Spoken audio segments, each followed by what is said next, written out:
আমার একটা সমস্যা আছে। সমস্যাটা হচ্ছে রিয়েলিটি আমাকে খুব টানে। রিয়েল গল্প আমাকে খুব টানে। রক্ত মাংসের মানুষ আমাকে খুব টানে।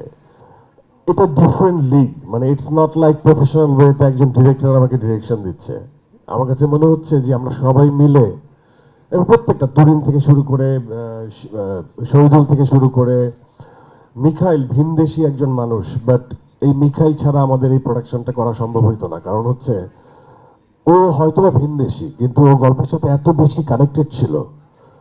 ও গল্পটা ওই যে বলে না যে ফিল্মের কোনো ল্যাঙ্গুয়েজ নাই, ইটসেলফ ফিল্ম ইজ এ মানে ল্যাঙ্গুয়েজ। ও না কোনো কারণে এই গল্পটা ভিতরে ধারণ করা ওর হয়ে গেছিল। দ্যাটস ওয়াই আমাদের কমিউনিকেশন আধা আধা ইংরেজিতে বললেও ও পুরো ইংরেজি পুরো বাংলা বুঝে যেত।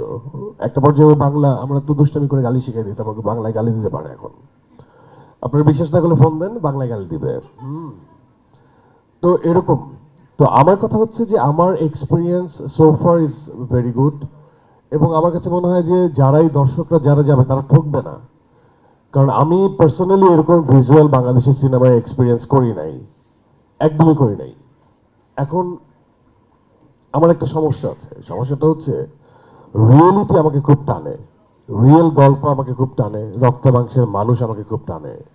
আমার কাছে মনে হয় যে রক্ত মাংসের মানুষ, রিয়েল মানুষ, ওই পাশের বাড়ির সাধারণ মানুষটা অনেক বেশি শর্টসের হয়, অনেক বেশি এক্সপ্রেশন, অনেক বেশি অভিনয় নির্ভর হয়।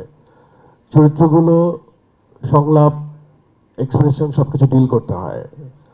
হয় না যে একটা মানুষ গুলি যখন খায় সে মারা যায়, একটা মানুষকে যখন পাঞ্চ করা হয় তখন সে ব্যথা পায়, একটা মানুষকে থাপ্পড় মারলে সে অপমানিত বোধ করে, একটা মানুষকে উলঙ্গ করে দিলে সে লজ্জায় কাঁদে। তো এগুলো তো নর্মাল হিউম্যান বিং এর এক্সপ্রেশন। তো এগুলো দিতে আমার খুব ভালো লাগে, রাদার দেন আমি আগের থেকেই জানি আমি 10 জন রে মাইরা ফাটাই ফেলবো আর কি।